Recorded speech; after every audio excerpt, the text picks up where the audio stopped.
Welcome back, guys. It is a new weekend here, so we're going to get to work on this Humvee. We did get our transfer case in. I went ahead and mounted it up to the adapter already. I actually went ahead and did that because whenever I got it in, I wanted to make sure everything fit up fine. Went ahead and slid the drive shafts on and everything. Everything fits up just fine. It fits up to the adapter just fine. So now we're going to kind of put all that back together. Also, we have a few other things that we're going to do this weekend. Let's make this list get even shorter before we get that body back on.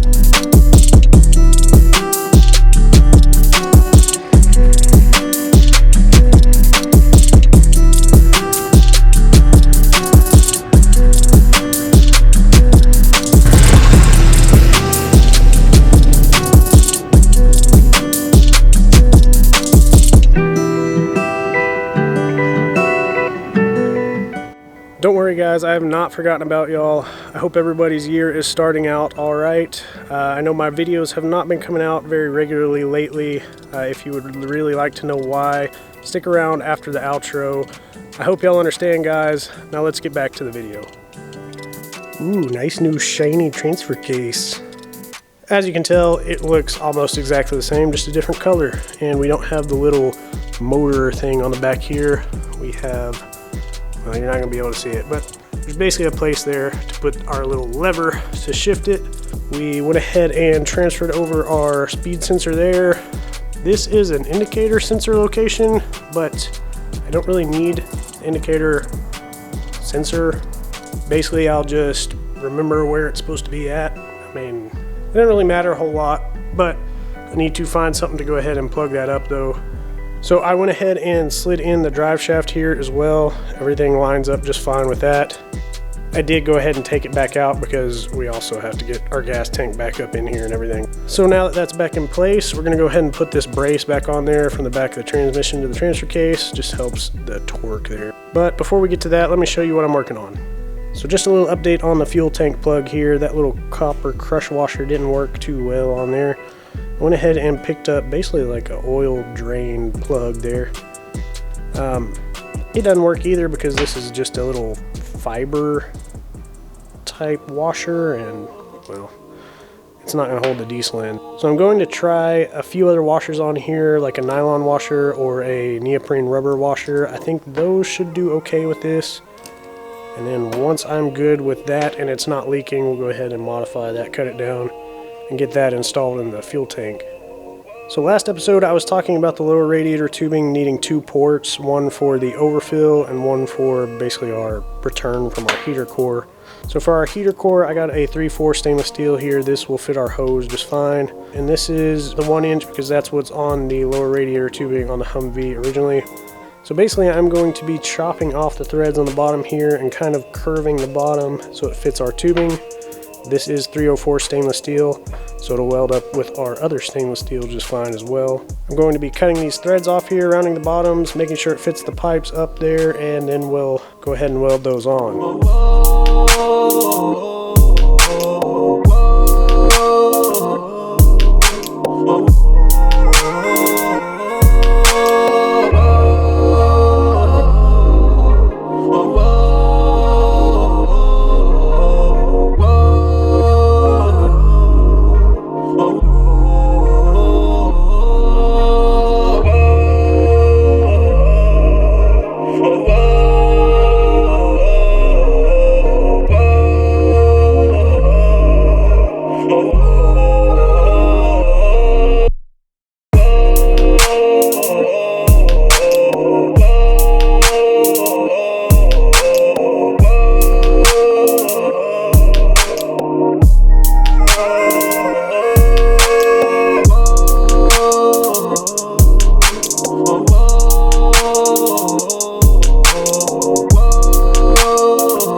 Alright, now we have the bottoms cut off there and rounded. This fits that pipe just right. That's the 1 inch there, this is the 3/4, and that's also rounded on the bottom there as well. Those both fit up our tubing just fine now, so I'm going to go ahead and prep the tubing.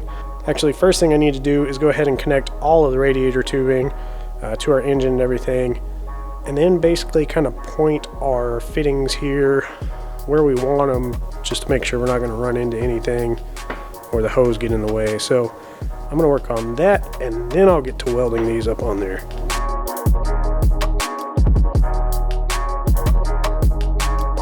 And here we have our lower radiator tube with those 2 ports in there.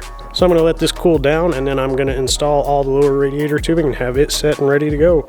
All right, on our fuel tank plug here, I got another washer. This is a neoprene rubber washer here. Went ahead and put that on there, tightened it down a little bit, and actually filled up the top here with some diesel to see if it's gonna leak through or anything. I left this overnight, and it looks like this is all going to work just fine. There's no leaks on it or anything. So on this, I'll go ahead and start modifying it to where I cut the top down just a little bit so it's not quite so tall. I'll probably go ahead and cut this washer down a little. I don't know, could help protect it a little bit if I leave that big washer on there. But anyway, this is gonna work, so I'm gonna modify this up and put it in the tank as well. So I also got in the 3-inch rubber spacer that I had ordered. This is actually half of this. It was one big piece, but I went ahead and cut it down. These will act as our spacers between the tank and the body. That'll help hold it up against the body pretty sturdy. So now that we have the spacers, that's kind of ready to go. I need to install our fuel tank plug there. I also went ahead and got a inline pre-filter. So yes, our fuel pump does have a filter on it, but this is a little bit higher micron filter, just to act as a pre-filter for our pump. This will just help keep any large debris that's in the fuel tank from getting into our pump and maybe destroying a little motor that's in there. So went ahead and got one of these. These are just some push lock ends there that I purchased as well. I believe this is 100 micron, and the fuel filter that's on the pump is a 30 micron. I could be wrong, but this is 100 micron, so it's a little bit bigger particles that this will catch. The finer stuff will still be caught in the filter on the pump. All right, so I went ahead and cut down our little fitting here for the bottom of the fuel tank there. Now before I install this, I'm gonna go ahead and do a thorough cleaning of the inside of our fuel tank here. Since it's already off, everything's off of here, it's simple now to just go ahead and do a thorough cleaning of it now before you put it back in. I got the fuel tank all cleaned out and installed our plug on the bottom there. I just left the washer kind of big right now. I can trim it later if I really want to. I'm not too worried about it right now though. All right, we now have our transfer case brace put in there. We also went ahead and bolted in our exhaust brace there. And I also went ahead and filled it up as well. So this is ready to go. So one thing I may have to do on this myself is create a shift lever for it. I've been looking around and stuff, and all I can really find is transmission shift levers. Haven't really been able to find one that'll fit this. I've been to the little parts store in town and they have no idea. So I do have a shift lever that'll fit. The old shift lever off the old transfer case fits on there, but I may have to do a little bit of modifying to it in order to get the right angle and everything on there. All right, it's the next day now. We have the drive shaft just slid in place. We don't have it connected to the back. I'm using this to kind of turn the transfer case because we're working on the shifter this morning. So I've mocked up a little shift linkage here, really just to see what our throw is, kind of where it needs to be. Actually, I think I may have gotten it in the right place. This is full back and we still have clearance, and full forwards up there. I think we're actually pretty good with how that sits. I will modify it up a little bit. Let me go ahead and take that off there and I'll show y'all kind of what I did. So on this shifter linkage here, this portion here, the little circular portion that is keyed in, that is actually off of our old transfer case. I couldn't find a shifter linkage at the parts store to mess with, and this one actually fits that slot just perfect. So I went ahead and took that off, and I went ahead and cut the little ear off that's on there. The one that came off is just a straight piece, and that doesn't work for the way our transfer case is made. So I basically just bent a piece of steel here and tack welded it in place just to see if I had kind of the angle right on the shift, and we do. And then I just found a bolt that bolts in place there. So that's what we have mocked up for now for the transfer case. And of course, I'll do a better job on this for our finished piece, but for now, this works just to basically see what our throw is and everything. I'll probably modify this up a little bit, notch one of the sides because it comes close to the transfer case housing, but not too bad really. And then I'll honestly probably drill a few different hole locations, or at least two, and then we'll probably have pieces that are adjustable anyways. but that'll just help a little bit more with our throw of our lever whenever this is all done. And there we go, our linkage for our transfer case is done and painted up, ready to go. All right, a little bit later in the day now, we got the fuel tank put back in place. I went ahead and installed the little pre-filter here. It kind of helps us on this angle here as well, so it's kind of a plus plus. All right, today we're going to try to work on kind of cleaning up the wiring harness that's on the body here, taking out some of the things we don't need, like the old smart box and everything there. So first thing I need to do is hop in here and actually label a bunch of stuff. Now, if you don't have a Humvee or if you haven't dealt with one, the Humvee wiring harness all have little metal tags and they all have numbers on them, and the numbers match up to where they go and everything. And it's a really good system if you have everything to kind of show you where it's all supposed to go, like what the number means. But just to make it a little more simple on myself, I'm going to use a little label maker and just kind of label everything that I know whenever I'm unplugging them. Now that's just going to make it a little bit easier for myself, so I don't have to look up the numbers all the time. I know where it's going to go, and it'll be in my language, so you know, I know what I'm talking about anyway. Anyway, let's get to it.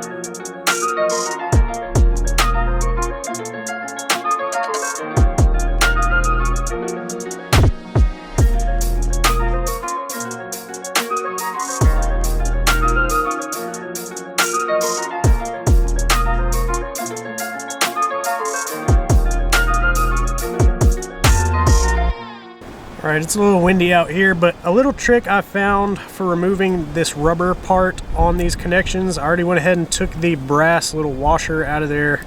I'll go ahead and scoot that back, and I'll go ahead and take a piece of kind of just packing tape, and I will wrap it around here.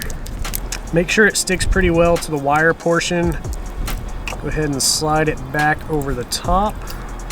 You'll see it kind of come out the top there, and then you can actually just kind of grab that and you'll just pull, and it'll slide a lot easier off of there than if you didn't do that. Anyways, that's a little trick I found on getting those off of there.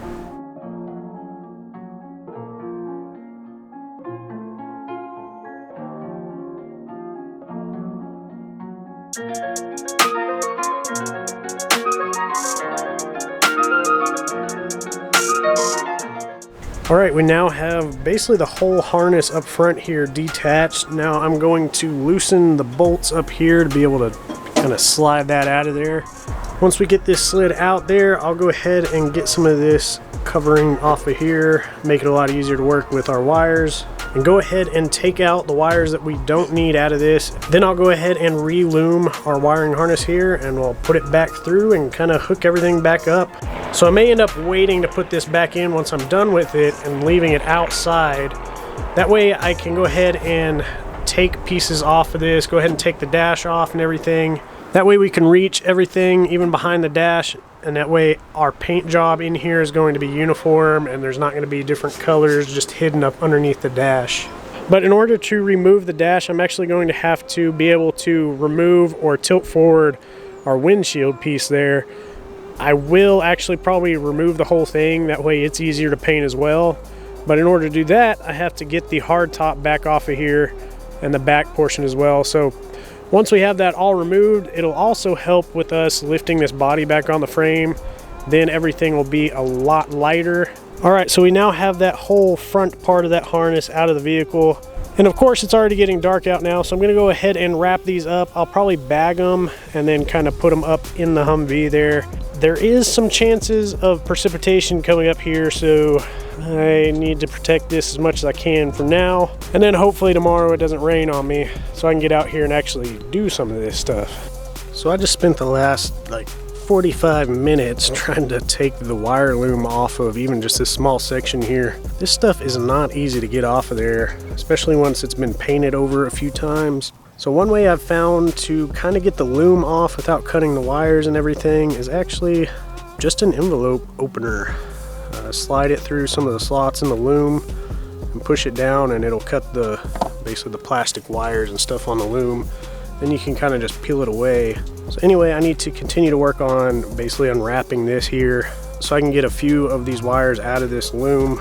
A lot of it's going to stay, turn signals, lights, but this is the main one we need to get out of there. That's the smart box. So we're going to remove that completely, which is going to require us to go ahead and remove all of that loom and tape on there. Not looking forward to it, but I got to keep doing it, and I'm going to set y'all down while I do this.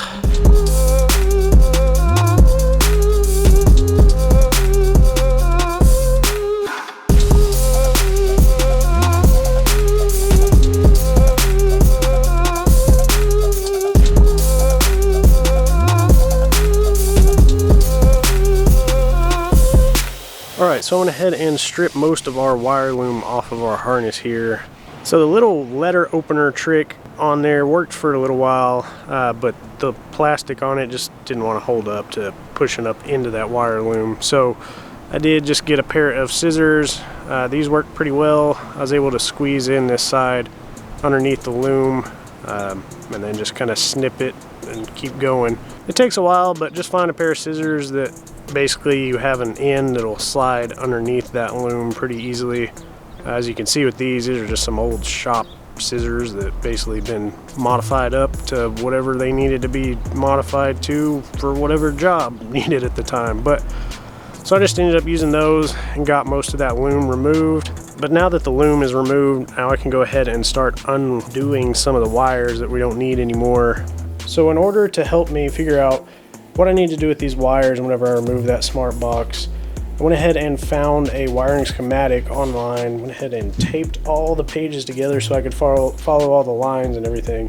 I went ahead and traced all the different connections with different colors, traced them down where they went and basically where they ended up and everything. And so I think I finally have a game plan on what I need to do. So on the smart box connection, we have 8 wires that run in there. So there's 8 wires that we need to figure out what we need to do with. So I'll try to go through the wires from top to bottom on this diagram so they're not going to be in alphabetical order or anything. But on our top one here, it's labeled C. That is our brake system circuit. Now that goes up to our kind of our proportion valve up front, as well as our parking brake switch in the back, and then runs up into our indicator light and stuff as well. Now on that one, we are going to relay that off of the ignition signal. So I will have a relay that kicks on whenever the ignition comes on and supplies power to that. So the next wire down here is D on here, and that is actually just a main ground. So what we'll end up doing is go ahead and snipping that wire, and we'll run that to a good ground source around the cab. And then we shouldn't have any problem with that. So our next wire is labeled H. That's going to be our heater core circuit wire. That's going to run through a circuit breaker over here. It basically runs then to our heater core fan and everything. Now with this, I am going to actually run this off of another relay from the ignition signal. That way it can have power once we have our ignition on. I am actually going to probably snip the wires after the circuit breaker though, because the new heater that I have in there is actually going to go off of a little bit different wiring and switch. So we'll end up using the main power there, going through the switch, and then all the wires after that switch are going to be new for the new system. Our next wire down is going to be labeled B. This is our run power from our ignition switch. So basically our main power into our ignition switch, and our run power out goes in there. Now I do have a connection on the new wiring harness that this will just connect right to. Probably go ahead and make it a plug the same as like what's on the Humvee already, just to keep it the same. The next one down is labeled E, and that is our wait to start lamp circuit. Now we have a wait to start wire already on our wiring harness for the new engine, so I'm actually just going to remove this completely and use the wiring from the new wiring harness to have our wait to start light. So next one down, we have actually the neutral safety switch circuit. So a wire that goes down through the neutral safety switch and up to our ignition switch. So basically what that's doing is we have our main power into our ignition switch, and once we kick that over to put power to our starter, it's going to go through our neutral safety switch first and then back to our ECM. Now our new ECM actually has this already handled, so I probably am just going to remove all of this completely. Now I know I went ahead and put in a neutral safety switch into our new shifter. Now with that, I really needed the reverse switch on there more than the neutral safety switch. I'll go ahead and leave the neutral safety switch in it, and if I ever really want to do a hardwired neutral safety switch, I can run a couple wires and it'll be set up. So on that one, I'll probably go ahead and remove all the wires for now. Now after that is going to be our G and our F. Now both of these are just main power sources. Our G here is showing going to our ignition switch. That's our main power to our ignition switch. And our F is just our main power to our light switch panel. So with those, I'll end up just running those mainly to a main power source. Now I got to get out there and actually put this plan into action and start taking wires out and moving wires where they need to go. Alright, so I went ahead and removed the two circuits that we don't need anymore. The other circuits, I went ahead and flagged them with this yellow tape. Those are things I need to basically rewire later, whether it's to relays or just to a positive power source, stuff like that. I went ahead and started to wipe down the wires with a cleaning rag, and then also go ahead and cut some of the new wire loom and kind of put it in place. It's not done up yet, but we're working on it. I also, while I was at it, started to heat shrink these ground connections to the wires. It's not really necessary, but I think it cleans up the connection a little bit better. Plus it helps with any bending between the wire and the actual connection that you're going to be mounting down to something. Anyway, I'm going to set y'all down and I'm going to continue working on this to try to get this wiring loom and everything back on here and this ready to go.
Alright, there we have our wiring harness all loomed back up.